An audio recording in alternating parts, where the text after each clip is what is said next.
A'udhu billahi minash shaitanir rajim. Bismillahir rahmanir rahim.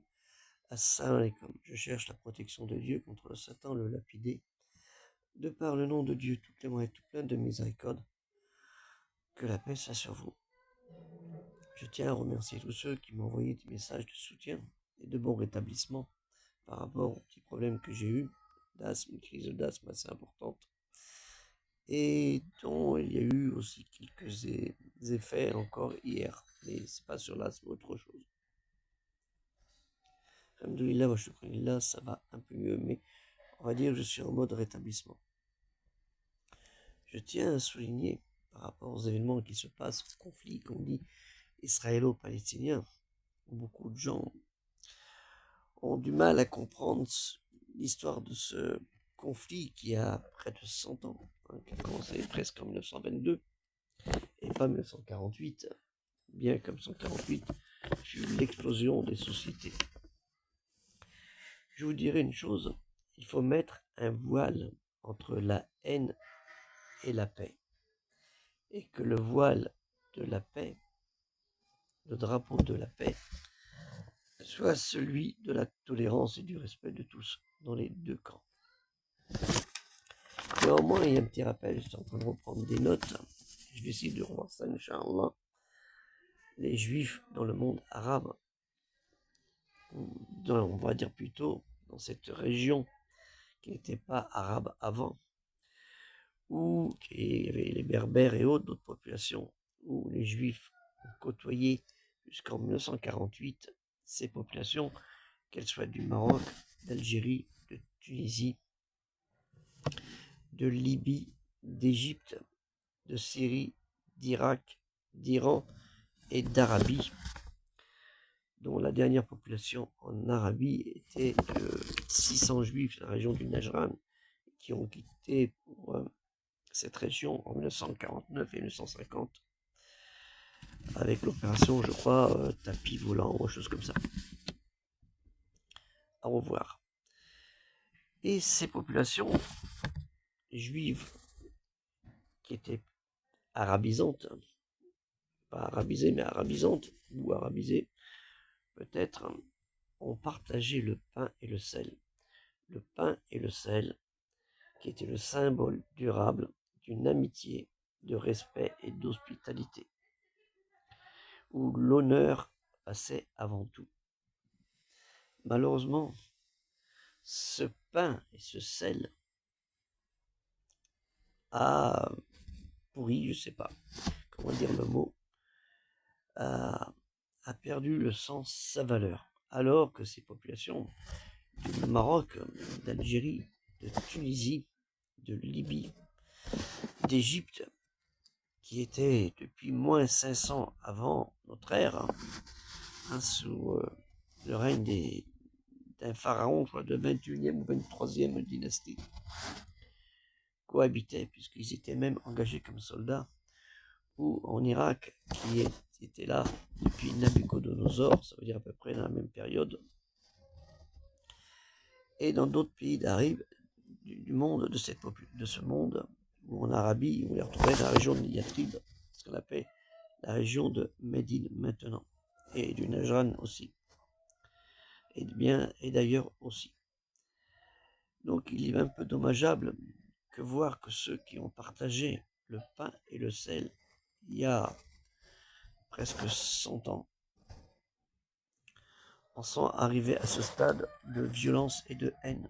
Il faut savoir, n'oubliez pas qu'en Iran, il existe encore une population juive importante, dont beaucoup sont médecins dans les hôpitaux, et qui ne confondent pas le sionisme et le judaïsme. Et malheureusement, ce qui est assez curieux, c'est que ce pays d'Iran a la haine de l'islam, mais les juifs sont encore chez eux comme médecins. Qu'en Arabie, depuis 1974, si je me souviens bien, les juifs sont autorisés à travailler en Arabie. Donc je vous demande de faire bien attention à vos haines, comme ça s'est fait dernièrement à Amsterdam, et qu'on espère que ça ne se renouvelle pas à Paris jeudi prochain, Inch'Allah. Et que ceux qui ont la haine dans leur cœur, la violence dans leur cœur, se rappelle ce qu'a fait le prophète Mohammed sallallahu alayhi wa sallam, sur lui le salut et la paix, avec les tribus juives de Yatrib, le pacte de Yatrib qu'on nomme le pacte de Médine, qui portera le nom de Médine plus tard. Un pacte où il y avait le respect de tout le monde, avec le respect aussi de chacune des religions, que la religion juive était tolérée et que les textes de la loi juive étaient respectés. Et cela, on a plusieurs épisodes, plusieurs événements connus à l'époque du prophète Mohammed sallallahu alayhi wa sallam. Pourquoi ne pas répéter ce pacte de Yatrib, ce pacte de Médine, dans cette région de la Judéo-Palestine?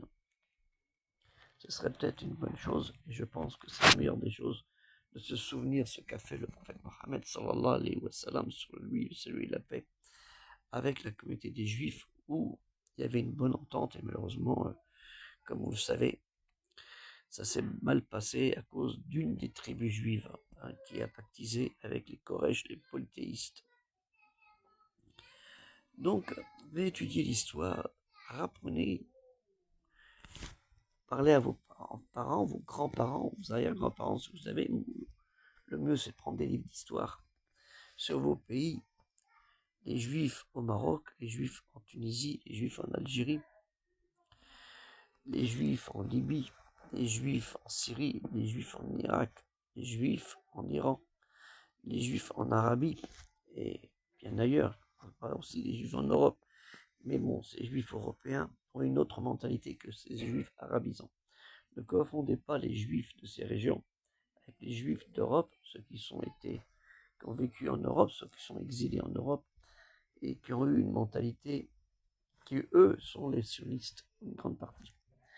Rien à voir avec les Juifs du Maroc, puisque Golda les traitait comme les Juifs des grottes, les Juifs du Maroc ou de Tunisie, et les insultait, les Juifs arabes. C'est pour vous dire, à tel point que nos compatriotes juifs, qu'ils soient de ces pays d'Afrique du Nord, du Moyen-Orient, du Proche-Orient, ont une longue histoire commune avec nous, ce qu'on appelle les musulmans de ces régions, et une longue histoire commune aussi avec les Juifs, avec les pays d'Europe, mais malheureusement, ça ne s'est pas bien passé. Réfléchissez bien là-dessus, c'est très important. Il faut que ce conflit s'arrête. Naturellement, ce n'est pas avec Netanyahou qu'on va y arriver, ni avec le Hamas, le Hezbollah, et les dirigeants iraniens qui, assez curieusement, acceptent d'avoir des juifs dans leur pays, comme médecins, et veulent éradiquer les populations juives.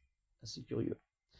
Que la paix soit sur vous, assalamu alaikum, et méditez bien dessus, et aidez, si vous pouvez, soit en partageant au maximum mes vidéos, pour qu'elles puissent financer le projet culturel musulman universel, ou aider avec vos propres moyens, ce que vous pouvez, le projet culturel musulman universel, qui a besoin de vos participations pour acheter les livres naturellement, et pour lancer aussi ce projet que vous, pour certains, connaissez. Que la paix soit sur vous. Assalamu alaikum.